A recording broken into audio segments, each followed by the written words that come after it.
Hello, everybody. I hope you are still well wherever you are. My name's Georgia Byng, and I am going to read you another chapter of my book, Molly Moon's Incredible Book of Hypnotism, which is on a pillow today, just because otherwise it would fall backwards in my makeshift studio. So, yes, chapter 14 from Molly Moon's Incredible Book of Hypnotism. And this is for you to look at today. It's a sculpture by an artist called Lynn Chadwick.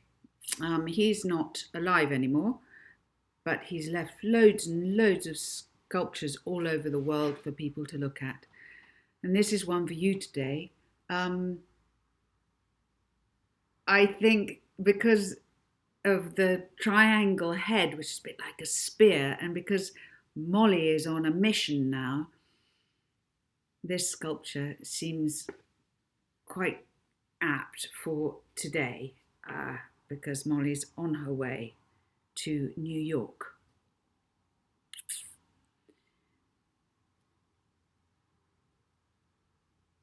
The flight to New York was 8 hours long, but Molly was very comfortable in her massive reclining chair. She watched 2 films and smelled lovely from using all the free skin creams that came in a special sponge bag. Petula behaved herself all the way, sucking on a stone that she'd picked up in the Briarsville Hotel drive. She whined only once when the chicken casserole arrived, but the air hostess thought it was Molly making the noise. Molly ordered a second helping, which she put in Petula's basket. As the plane wheeled down through low-hung clouds to the John F. Kennedy Airport outside New York, Molly pondered on her next move. She only had £1,910 left of her prize money. She'd spent £5 on Petula's collar, £15 on her travel basket, £20 on the sunglasses, £50 on the afternoon at the hotel, £550 on the pendant, and £450 on the ticket for the aeroplane. Over £1,000. She was amazed how quickly it had gone. The first thing to do was to change her money into dollars. Then she'd have to get a train or a cab to where in New York, Molly wasn't sure yet. She knew that if she made some hotel her base, she'd been off to a good start, and from there, safe and private, she'd be able to plan what to do next. The plane touched down at 4 a.m. Molly's time. "Ladies and gentlemen, please put on your watches and take them back 5 hours, announced the pilot. "The time in New York is 11 o'clock at night. We hope you have enjoyed your flight and look forward to travelling with you again."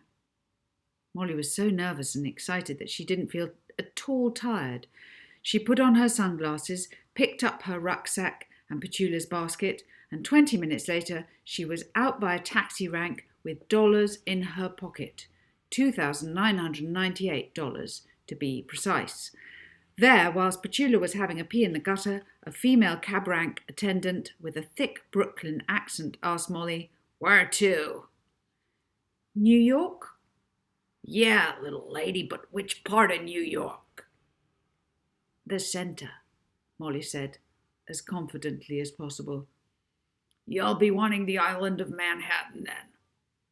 The woman wrote Manhattan on a piece of paper, gave it to a driver of a rusty old yellow cab, and helped Molly and Petula inside. The door slammed, and Molly slid back into the bucket-like leather seat. A tiny recorded voice from under the seat shouted, "Hey, you! This is the mayor of New York. Buckle up! I don't want to see you in hospital." As Molly did up her safety belt, another deeper voice inquired, "Okay, so where to in Manhattan?" Molly looked up at the solid partition between her and the driver. It had a metal grill at the top with a tiny sliding door for money to be passed through. She could only see the back of the driver's bald head. He glanced at her in his rear-view mirror and said huskily, "You're small to be travelling on your own this time of night. You know, you ought to be careful." This is an unfriendly city if you go to the wrong part of it. I'm older than I look, Molly replied, and I'm used to being on my own. And you know what? Nowhere could be more unfriendly than the place I've just come from. Now, I want to go to. Oh, no. Oh, it's been such a long flight that I've just forgotten the name of the hotel. Molly made a convincing act of searching her pockets for a piece of paper. I know all the hotels in Manhattan, boasted the driver. What's it like? Well, it's the grandest, oldest hotel, you know. Um, it's got statues everywhere and gold, dead posh. Oh, you mean the Bellingham? Yeah, that's the one, Molly said happily. The Bellingham. Okay, little lady, we'll hold on tight. The cab pulled into the traffic. It was the bounciest car Molly had ever been in. She and Petula bobbed up and down as the rusty old vehicle turned onto the highway and headed to the centre of New York, to the island of Manhattan. Molly stared out in wonder. Everything was so big. Huge juggernauts thundered down the 6-lane road like glaring monsters, with scores of lights on their massive fronts. To the left and right, suburban houses stretched away into the distance. It was a dark, moonless night, but the highway was a solid river of white headlights and red rear lights. After rolling and bouncing along for half an hour, the driver announced, "Here she comes!" They rounded a corner, and suddenly, there, out of the window, was a view of the tallest, brightest, most colossal space-age city that Molly had ever seen. The buildings were mammoth, like buildings from another planet, and they all stood on an island. Petula put her front paws on the window seat to look out, and Molly's hands started to sweat as she saw that the way on the island of Manhattan was over an enormous, glittering suspension bridge. Her mouth dropped open as they drove towards it, and as they began to cross the water. Molly saw how truly big these buildings were.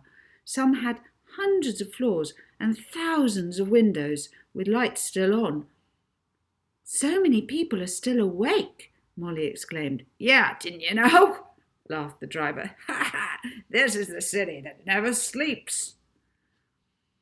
On the other side of the bridge, the cab turned right and drove for 5 minutes along the side of the river. On their right, water reflected the lights of the city, and on their left, side streets led into the centre. These were very straight and lined with tall buildings.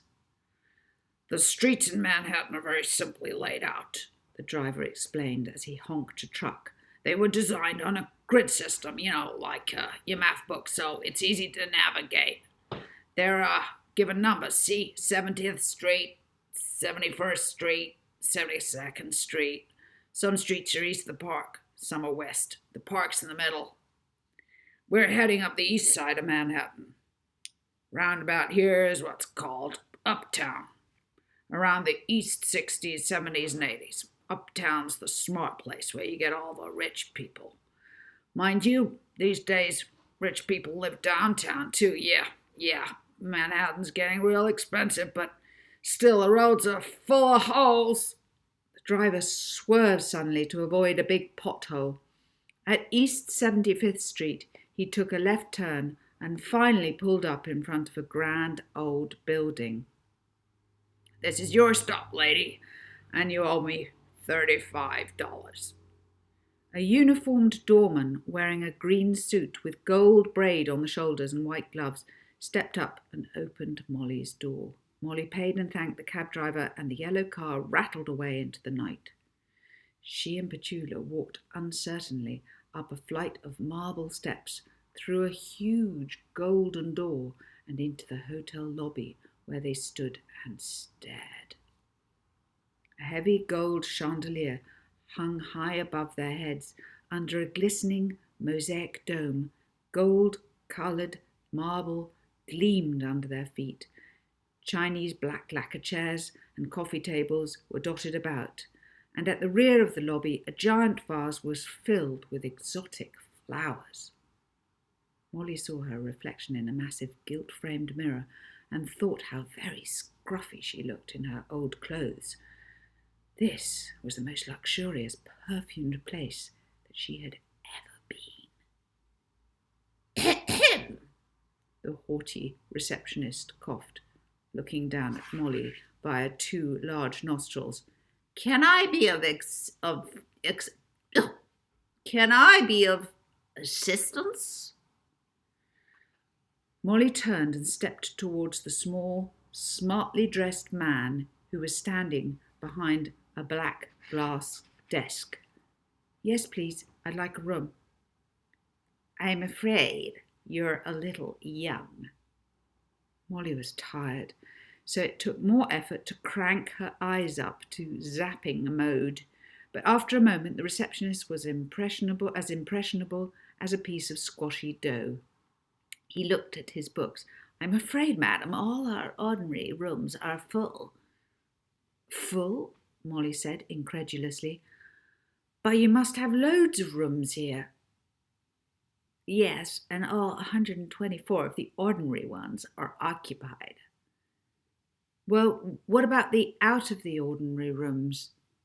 Well, we have the honeymoon suite, madam, on the top floor.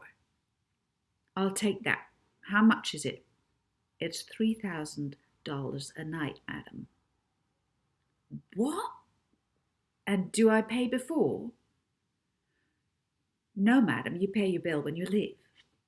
Molly only had $2,963 left. One night in the honeymoon suite was already beyond her, but she was too tired to set out on a hotel hunt. Oh, well, I'll take it. Your passport, please, madam, asked the receptionist, but Molly glared at him. You won't be needing that, she said. She didn't like the idea of leaving evidence of who she was or how old she was in the hotel safe. The man stepped out from behind his desk. Follow me. They took the elevator to the 21st floor and followed a yellow carpeted passage to room number 125. The receptionist unlocked the door and let Molly and Petula in.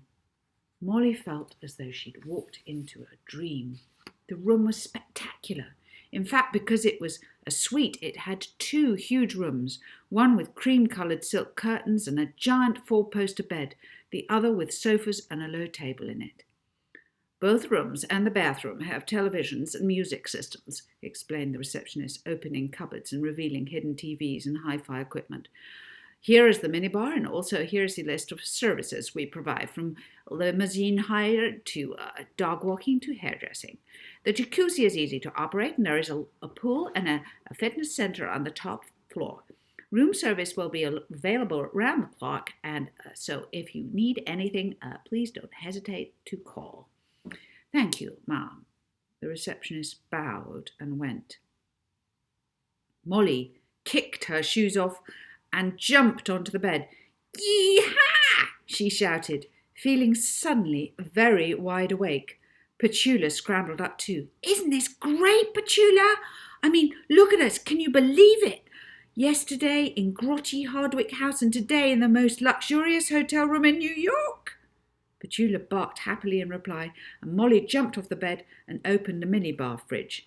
After pouring herself an orange juice with chunks of ice in it and Petula a bowl of ice-cold mineral water, she opened the doors that led onto her balcony. Noise blasted into the room. Taxicab horns for delivery vans, the grinding of rubbish lorries, sirens from police cars, voices shouting and whistling. The whole city was buzzing with noise and life. Molly had never been anywhere as loud and as busy as this. With Petula tucked under her arm, she looked out over the balcony. It was midnight, but the roads were full of traffic. The city towered above her in a jungle of skyscrapers, with insect-like cars and yellow cabs crawling about on its forest floor. Molly wondered how many people lived here, and for a second she wondered whether maybe, somewhere out there, amongst the millions of New Yorkers. Maybe there was someone related to her. Rocky must be out there somewhere, but where? She hugged Petula. Where are your family, Petula? Petula licked Molly's hand. Yep, Petula, I guess you and me are family. We're all we've got at the moment. Molly gazed down at the bristling city. She supposed that New Yorkers would be as easy to hypnotise as anyone else would be. Her eye trick had worked on the receptionist. With this room costing $3,000 a night, it was vital that her hypnotic powers worked. Of course, she could move to a cheaper hotel, but Molly liked the richness of this place, and she wanted to stay here. Anyway, she was too excited to worry about any of that right now. Molly shut the balcony doors and went to have a bath. She squirted all the mini bottles of bubble bath into it, making it extra bubbly, and when the bubbles were foaming high, she sank into the sweet-smelling water. She clicked on the wall-mounted TV with a remote control. How far away this was from the drafty bathroom at Hardwick House, where only recently she had been punished for having a bath more than 10 centimetres deep. She laughed out loud. There were hundreds of television channels. Molly surfed through them happily. There were news programmes, chat shows, music programmes, fitness programmes, religious programmes, and films, and adverts all the time. Molly noticed that some channels had commercials every 5 minutes, with hardly any programmes in between. Some ads were repeated over and over. Buy this, you need this. You really do need this. As Molly watched, amazed by the regularity of the advert breaks, it struck her for the first time that advertising was like a sort of hypnotism, a hypnotism that persuaded people to buy things, a sort of brainwashing. Perhaps if people watched an advertisement that told them, you need this, often enough, eventually they did need whatever it was. Then Molly caught her favourite The Cube ad, and she felt all warm inside. How much closer she was now to being one of those glamorous people on the beach. She started to sing along. Cube if you're cute, cube if you're rude, everybody loves you 'cause you're so cube. The blue-eyed man on the TV winked. I'm so popular. I've been cubed. Not as popular as I'm going to be, shouted Molly, throwing a flannel at the TV and pressing the jacuzzi button on the side of the bath. A moment later, she was practically blown out of the water. Molly slammed her hand on the button and the bubbles stopped. She wasn't sure about the jacuzzi. It was like 10 monsters farting in the bath all at once. But apart from the jacuzzi, she felt certain that she could get used to this kind of life. The question was, how should she go about keeping it? After her bath, Molly got into her satin-sheeted four-poster to think, but instead, like Petula on the end of the bed, she instantly fell asleep. Nachman was 4 hours from landing at JFK Airport. In his mind, he conjured up a picture of the girl with the book. The girl who, his taxi driver from Briarsville had told him, had performed in front of hundreds of local people who had all thought her the most talented and sweet-looking child they had ever seen. Nachman realised with astonishment that the girl had hypnotised all of them. He was astounded that a girl as young as her could learn Dr. Logan's art. She must be exceptionally talented. But his fascination with her was soon replaced with fury. How dare the wretched kid steal his book? He'd soon wipe that smirk off her face. He looked forward to her apologies and hoped that they'd come with tears. He ground his teeth in nervous fury. She wasn't going to escape him. He was on her trail. Even though he hadn't seen her properly, he was sure that if he kept his ear to the ground, he'd track her down in New York. He removed his new spiral pattern glasses from his pocket and gave them a polish. He'd read enough about hypnotism to know that when someone had the mesmerizing gift, people were powerless under their gaze. But something in the makeup of the spiral on these glasses deflected the effect of hypnotic eyes. Nachman hoped they worked. The only other thing he needed was a voice-scrambling machine, and then he'd be protected from M. Moon's voice, too. Flicking his oily moustache, Professor Nachman sat back and wondered what the M stood for. Margaret, Matilda, Mavis. He smiled. Perhaps it was a good thing that this girl had found the hypnotism book. Maybe she was better at it than he could ever hope to be.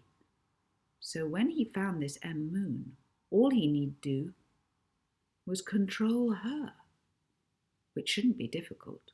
After all, she was only a child. And suddenly, the ruthless Nachman realized that far from being his rival, this M. Moon, whoever she was, could be a gift horse in disguise. Why?